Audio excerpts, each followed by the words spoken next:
Weddings, one of life's biggest events and highlight of our social calendars. But they can also be one of the biggest expenses, not just for couples, but for guests too. From flights to hotels, gifts and new outfits, the cost of attending weddings has become eye-watering. And for some, simply unaffordable. I called her. She was understandably upset. I really tried my best to make her understand. I think when it's your event, it's hard not to take things personally.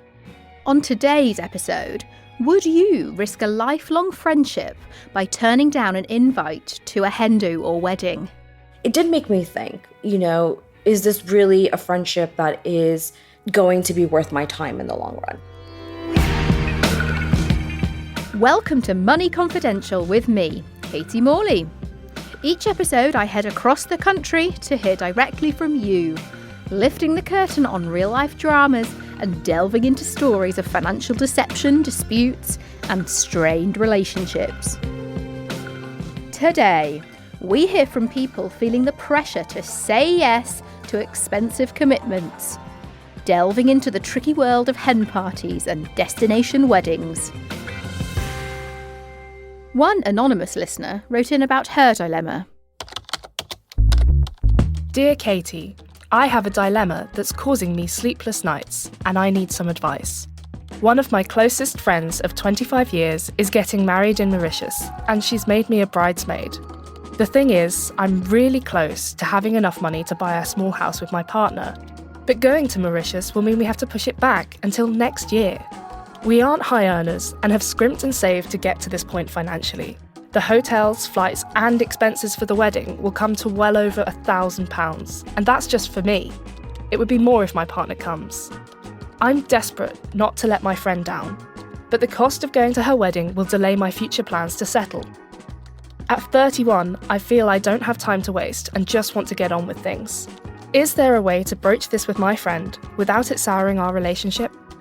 Later in the episode, we learn how to prioritise your own finances while preserving your friendships, from writer and queen of saying no, Rebecca Reed.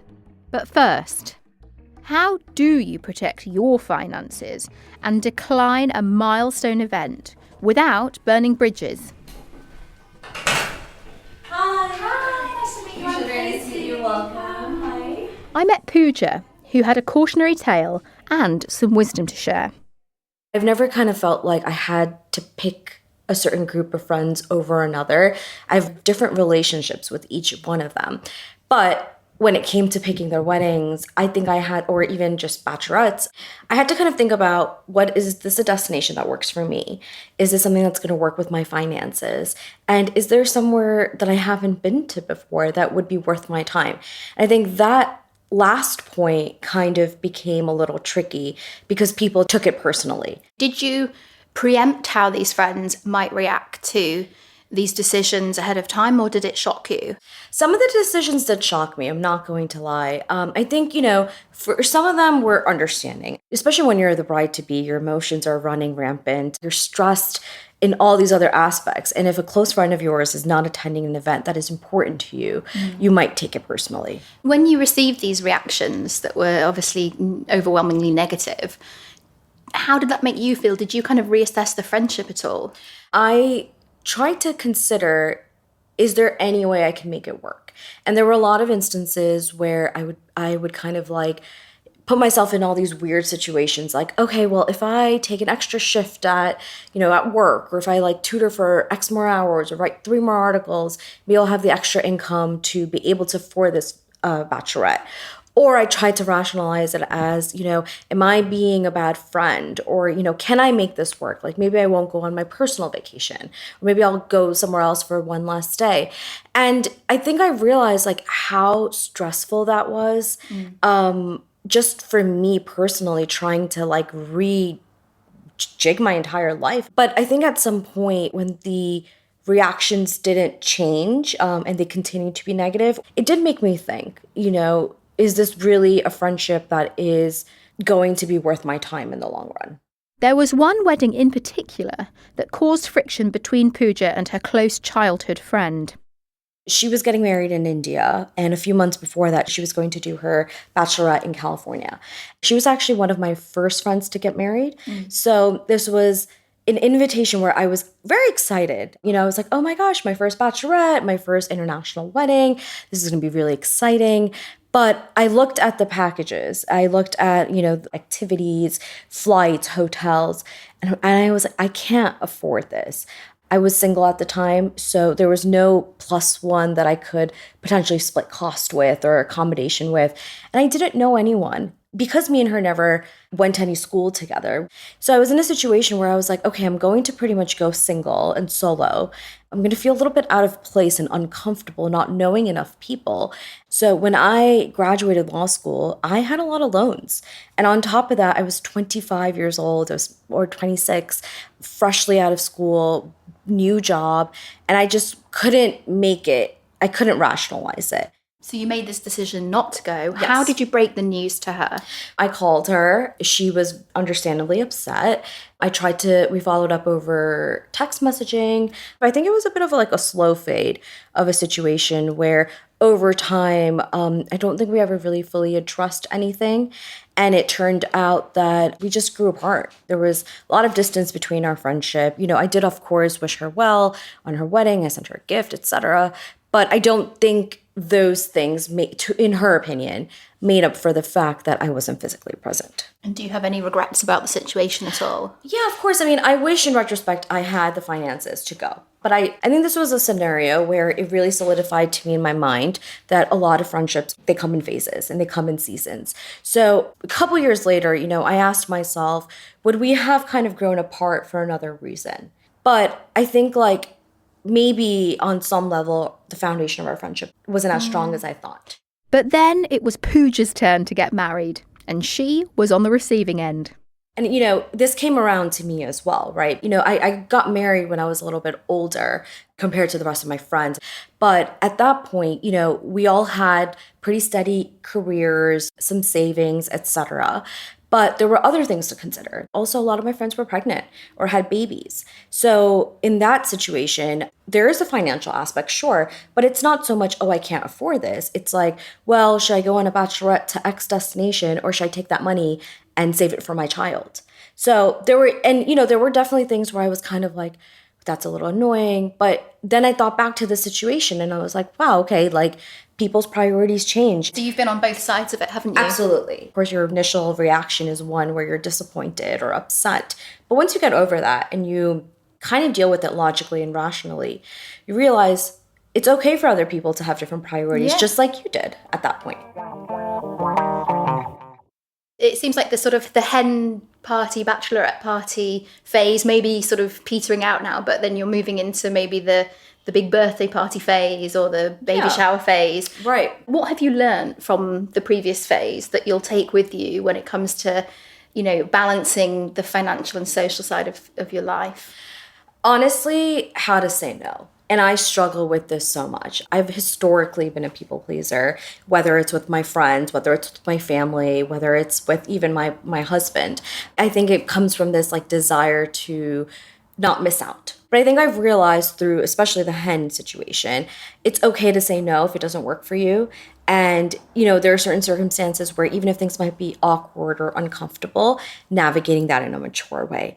I think the older I get, the more I realize it's very person to person based. It's, for me personally, is a lifelong learning process of how to advocate for myself, how to be able to comfortably say no. And then personally, then not stalk social media and feel like even worse that I'm not at that event. Yeah. Because I've definitely done that in the past. And what would be your best advice to others facing a similar situation to what you've been in with having to say no to friends? So in retrospect, I think especially the situation where my friend and I don't really talk as much anymore at all, don't try to burn bridges, right? If there's a situation that's salvageable and if you can handle it maturely, try to. Don't go into debt or make yourself feel worse or compare yourself financially or socially, whatever way you're comparing yourself. just to feel like you need to make it to something, make it to an event or a party. Because in the grand scheme of things, if you're putting yourself out, it's like no one is going to pay your bills besides you. And you might have had a great weekend in Barcelona, but if you're going to spend the next 4 months trying to pay off your credit card bill or trying to earn whatever you paid, is it really worth it? I think there should be a personal cost benefit analysis anytime you're in a situation where you're dealing with some sort of financial query that only you can solve. Thanks to Pooja for sharing her story with us. Lots of food for thought. I'd love to hear from you. Have you burned bridges by declining an invitation? Have you put yourself in debt to please others? Have you got any suggestions for how to navigate these tricky times? Email me at moneyconfidential@telegraph.co.uk or leave me a voice note on WhatsApp. The number is in the podcast description. In last week's episode, listener Maggie was struggling with a friend taking financial advantage while staying as a guest in her home. Thank you for all your responses and advice for Maggie. We've had tons of interaction. Astrid says that if there's significant financial mismatch between friends when out for dinner, the wealthier person should stick to the same number of courses and price as the rest of the group. She advises to take turns in choosing the venue. Even if you wouldn't go there yourself, use it as a learning curve so you could go from McDonald's to the Dorchester within a week. David thinks it could be down to different cultural expectations. You pay for your guests and they pay when you're a guest. He says, I've had similar in both directions when visiting the US or having French people to my home. One anonymous listener can relate to Maggie's dilemma. I'm a more wealthy pensioner than some of my friends, and I usually pick up the bill for our get-together lunches. At the start of this, there were offers to pay for something towards the bills, but now it's just assumed that I'll pay.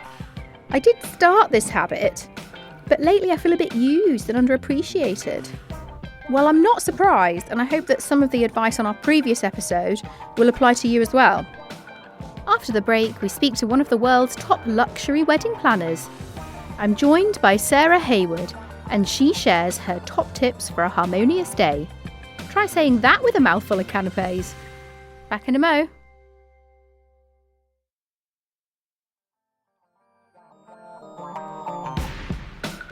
Welcome back to Money Confidential with me, Katie Morley.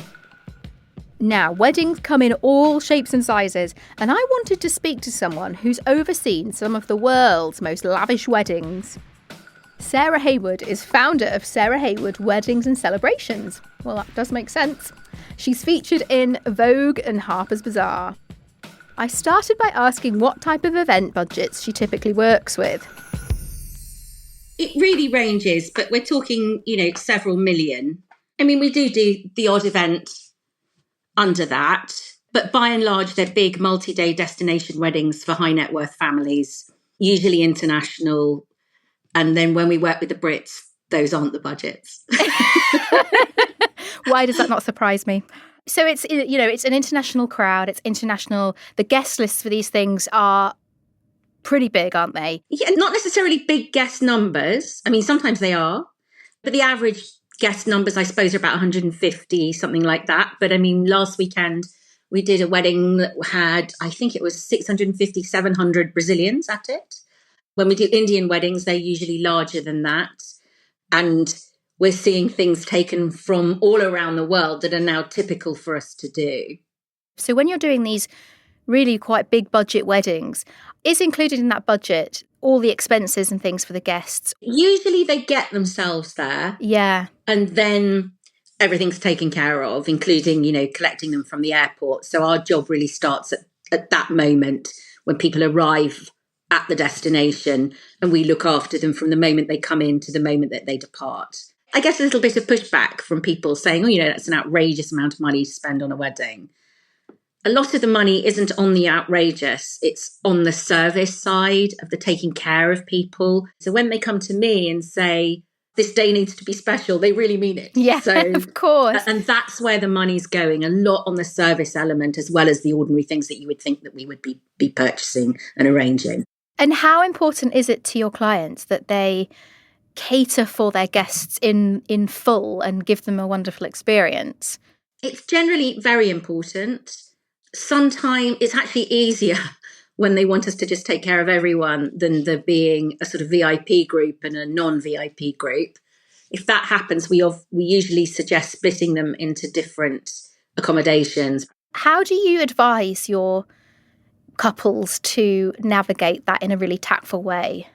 I mean, usually they know because they're used to entertaining. So we would advise clients to say, right, who absolutely has to be there? Bridal party, obviously. Close friends and family.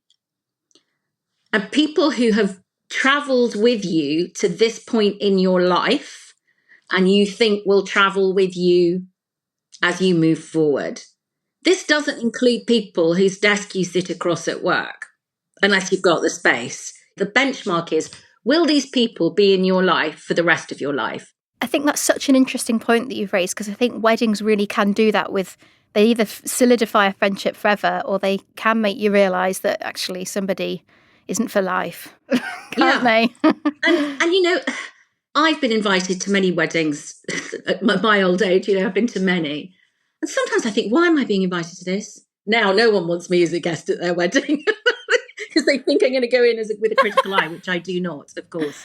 But yeah. But some people will RSVP no for budget constraint reasons, won't they? Yes. Like sometimes even when it's a really close friend, and that's a really, really difficult conversation. What's your advice to, wedding invitee who is in that position and wants to break it really gently to the couple? It's a really tricky situation to navigate. And my heart goes out to all those people who get the multiple invitations to multiple destination weddings, or even somewhere where you've just got to travel to it. These costs mount up. It is expensive to be a wedding guest. It is. Travel, accommodation, something to wear, a gift that adequately reflects that these people mean something to you. And I would think, take the bull by the horns and say it up front. Yeah. I care about you. I literally cannot prioritise this at this moment in my life. I understand that because I see it a lot. What I also see is the other side of that, with a bride going, I don't understand why my friend doesn't want to come, and it making it really difficult for me. I mean, I put the responsibility back on the hosts. If you are going to host something far away from home or far away from where the person who's being invited lives, it is an invitation. It's not a summons. And you are allowed to decline an invitation, and you're also allowed to decline an invitation without explanation. And sometimes there are disappointments in life, and that's the way it goes. And a lot of people have quite an international friendship group. It's no longer the case that we marry someone from the local town, and very few people need to travel in. And it's going to be impossible in nearly every case to plan for something that's convenient to everyone. So my advice would be to start with what's convenient to your close family and your close friends. So do you think that then if somebody, knows that their family and friends are on a tight budget, is it reasonable to have a wedding in like Mauritius, say? Probably not. In my experience, friendship groups, there is some difference in people's financial circumstances. And if you happen to be a very wealthy person in a friendship group where they're more ordinary every day, think about that when you're deciding where to get married. If you have a friend who you really want to come and you're planning a wedding abroad, to offer to pay for the flights when you're not paying for everybody's flights. What do you think about that? I would think it's the way that you do it and how you're going to not reveal that and how you're not going to use that against the person. It's much easier to either pay for everybody or pay for nobody except your immediate bridal party. There is no right or wrong way to do this, but it requires careful navigation and negotiation. And what about gift lists? Is it presumptuous to select the present that your nearest and dearest could purchase for you? I think it's less common than it used to be. what has become increasingly popular, and I don't express an opinion on it, is people asking for money or contributions to honeymoons. It's just so outside my comfort zone, partly because of my age, I think, that, and I see people don't balk at it. Popular amongst our clients are charity gift lists, or to have no gift list at all. Why do you think they make you balk a bit then? I'm quite uncomfortable being asked for cash myself. If I see it on an invitation, being asked for cash. Why do you think that is? I don't know. It just feels like A bit with a uncouth. gift, you can show some thought behind it. On the other hand, you could end up buying something that people don't want. I think asking for cash, I don't know, it just doesn't sit comfortably with me. Fair enough. But that's me making a huge judgment, which it's not my place to do. And if you were a client, I would say this is entirely up to you. And if you feel your guests would be comfortable with that, then do it. Because I'm told young people are really comfortable with it. Among the weddings that I've been to, it's a very normal thing to do. By the time you've been to quite a few weddings, it can feel a bit silly because you're kind of giving each other the same amount of money and it just all goes around in a big circle. Years ago, my mother said to me, when I first started being invited to weddings, I was like, how much do I spend? And she said, you need to spend an amount that you feel covers the cost of you having been there. The cost of the meal, in my day, it was probably 50 quid, but I think it's probably a lot more than that now. Yeah, because it just reminded me of my own wedding, which, I was really happy with everything. We were on a budget. Me and my husband paid for a lot of it. We got a contribution from parents as well, but it wasn't unlimited in what we could do. And the one thing that we just couldn't make work was a free flowing bar with the cocktails and things that we wanted. So, we could have sort of fairly cheaply supplied like beer and wine and just had that. But instead we decided to order a cocktail bar, and it was like this amazing kind of round cocktail bar in the marquee, and they served these cocktails, and it was very, very cheap prices for those cocktails. And I was quite worried about that in terms of people sort of judging me. I sort of did feel a bit disappointed that I couldn't provide the drinks. Yes. Now, yeah. Look, wedding budgeting, we could do a 3-hour podcast just on that. It's really, really important at the beginning to think about what money have you got. You wouldn't go looking for a car or house hunting without informing yourself about what you can get for your budget. But for some reason, people are not willing to inform themselves on the costs of all the components that go into a wedding. Would you wander into a BMW showroom when actually what you could afford was a small runaround? I wanted to have the cocktail bar because I thought my friends would enjoy that and I would enjoy that. But I passed the cost on to them. So in terms of what it's polite or acceptable to do, perhaps in your case, your friendship group. Yeah. If they had been sitting or standing at the bar, purchasing a drink whilst looking at a huge £5,000 floral arrangement stuck in the middle of that bar, they might have had a problem paying for their drinks. I'm pretty sure that's not what you did. Don't serve a cheap chicken dinner and lukewarm white wine, but make your guests look at a hugely expensive table arrangement. It's just rude. So be guest-centric, I suppose, isn't it? That's a really good way to put it. Yeah. If you've curated a really good guest list, if the people in the room really are the people who have come to this celebration, and it is a celebration, to celebrate that you've decided to make this fantastic commitment to stay together for better or worse for the rest of your lives, which all those of us who are married know is it's one of the hardest things you ever do, stay married. And I'm very happily married, but it's hard. You want the people in the room who get that. They're not going to judge you. They're going to know you. They're going to want your marriage to work. They're going to want this to start off in the way that you want it to continue. I would say a wedding is an affirmation of the very concept of family, and it's a celebration of friendship. So those are the people you want in the room. And whether you're going to pay, whether you're going to spend £10,000 on your wedding, 100,000, 1 million or more, that's still who you want in the room. Huge thanks to wedding planner extraordinaire Sarah Hayward for sharing her expert advice. Now, someone else who has lots of experience as a guest is journalist Rebecca Reed. She's found herself in similarly sticky situations, but she's a pro at saying no. Our listener is struggling with how to tell her friend that she can't attend her expensive destination wedding. Rebecca shared her tips for giving bad news. I remember a friend of mine who was struggling with infertility saying that it was always so much easier to get a message from somebody saying they were pregnant written down to process it privately. Yeah. I think most people prefer to receive uncomfortable news within the privacy of their own home. So that they could be upset. They don't have to withhold their sadness in the moment. They can just be however they are. My first reaction is not my real reaction. I often feel very rejected or very hurt by something. And then 15 minutes later, I'm like, oh, I don't actually care. That's so true. Yeah, and particularly, if this is somebody who's getting married, they're probably cohabiting with their partner.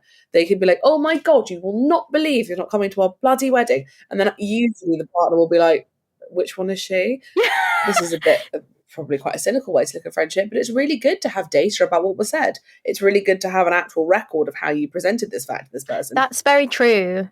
As the giver of the news as well, you can take your time. There's less pressure on you to deliver the right words in the moment. You can write it down, check it, maybe go back to it tomorrow if you're not happy with it. It's very easy to slip into treating these things like you were going to give somebody a kidney and you've gone, actually, don't really fancy your life without drinking. Yeah. And also, you can just reasonably say, sorry, I can't come. You are allowed to just say no. Yeah. But I think if you're that worried about it, it's usually speaking to a wider truth about the dynamic of your friendship. I've never known two people with a healthy working friendship and good communication skills where this has actually become an issue.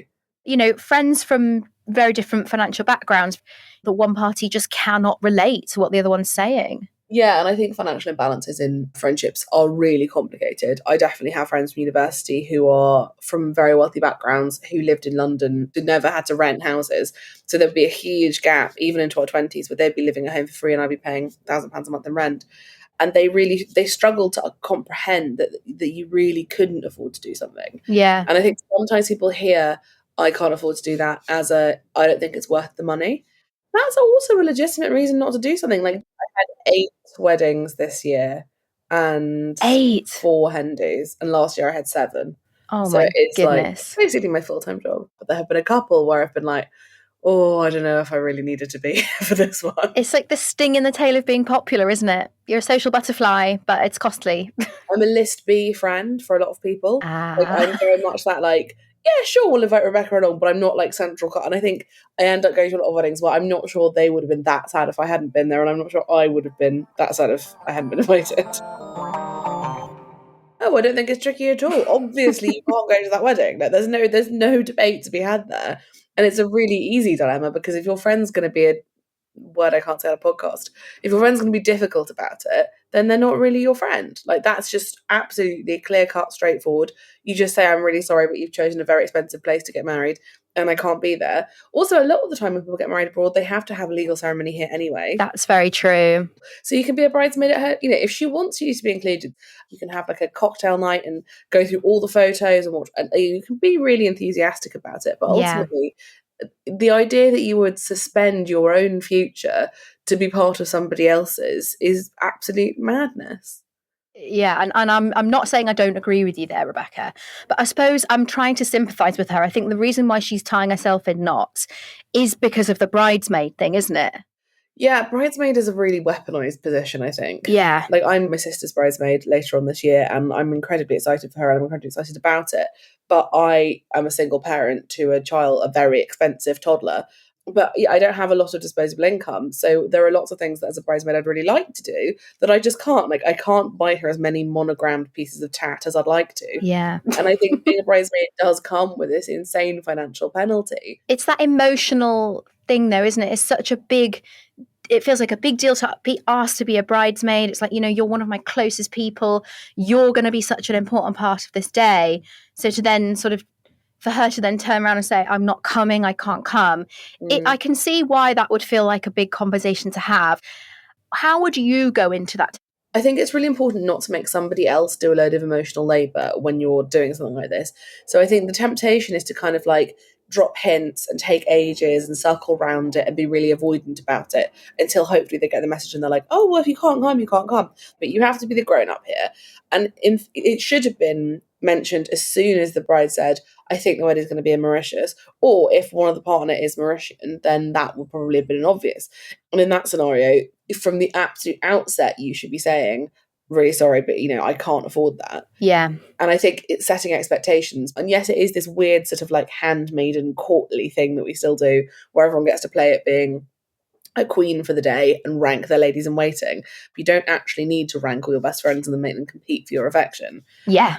But when you are asked to be a bridesmaid, and this is also true being a godparent, and I would say similarly, that's a big financial penalty being a godparent.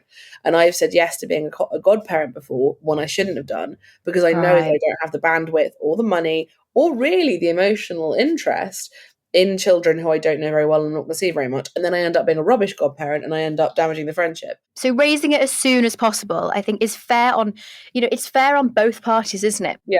Saying no to being a bridesmaid is not that big of a deal. Dropping out of being a bridesmaid is a really big deal.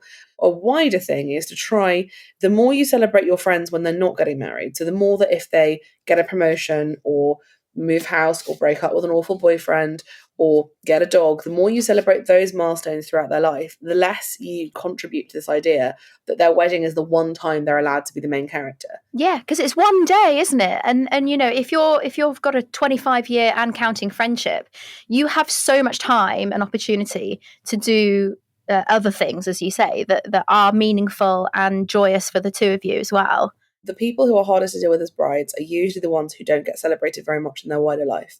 You get a very specific kind of bride who is not well treated by the world because she's largely ignored and she's not celebrated, and therefore this becomes the one place she's ever been allowed to be demanding. Yeah. So I think again it's about making sure that your friend knows they can make demands on you because that's friendship, but the demand can't be financial because that is just not a reasonable expectation. Do you think that kind of wedding culture in the UK has got out of hand in that sense? It's a wedding day supposed to be about two people that are in love and are getting married, but it has become, well, it's about status, it's about friendships, about sort of somebody's whole life on show for one day. Yeah. I think a lot of this is about women are not encouraged to put themselves in the spotlight or be at the forefront of the conversation. And this is the one time where you are excused being a princess. If you watch shows like Don't Tell the Bride, which are fairly like low rent TV, you'll get like a 25-year-old who's been like spray tanned orange being like, this is my day to be a princess. But actually my friends who went to Oxford and Cambridge, who have Argas and are big grown-ups with Labradors are the exact same. The message might not be, it's my special day to be a princess, but ultimately that is what they're saying. And what those two have in common is that they're both women and they've both been taught you're not supposed to put yourself first, you're not supposed to centre yourself. And then you add to that we get married slightly later now, so we wait for it longer. We often are paying for it, more of it ourselves. It used to be that your parents would be paying for it, so you have a financial investment. People tend to have much longer engagements than they used to because the planning takes longer. When my parents got engaged, 6 months was absolutely standard. Now people being engaged for 2 years to say for a wedding is completely normal. It becomes a sort of apex of your adult life. And no wonder you then lose all sense of sanity and you can't keep it in proportion. And you are special on that day, but you're special to me every day. You don't need to be wearing a load of tulle to be important. If you say you're going to a wedding most weekends, you could be spending, £10,000 that year on weddings. Like now, if I do have to stay somewhere really expensive and it is farther away, I tend not to buy a wedding present because I don't think like adding another £100 on top of, usually it's 200 for a hotel and at least 200 for travel. I used to try and cap it at £400 per wedding. So if it was in London and I get the tube there and the tube back and my sister was babysit, then I would buy them a present because I had the budget. But if it were in Cornwall and the hotel was £250 a night and a taxi each way, etc., I would get to the £400 mark per wedding. 8 weddings a year, £400 each. When I'm on that's me being stingy. I can't even do that math. What's that? 2.5 grand? Yeah. Oh. Yeah. Yeah, and that's kind of what Pooja was saying. You know, there was this extract from what she was saying that made me feel really sorry for her, which was where she was sort of saying, oh, you know, maybe I could do like an extra shift at work. Maybe I could like not go out for this dinner or that theatre, you know, in order to afford this wedding. And I just thought, you know, if she's getting into that sort of stressful thought train, it's gone too far, hasn't it? And also, weddings are about other people. So how much of your life do you want to spend, and how much of your money do you want to spend centering other people's happiness? I have been married before. I am not currently married. If I don't get a +1, then I'm kind of like, well, then that's just not worth it. Like, we arrange childcare to go away and have a hotel room and then not be with my partner who I don't get time alone with. It's just not a priority for me. So I wouldn't go to a wedding without a +1 now.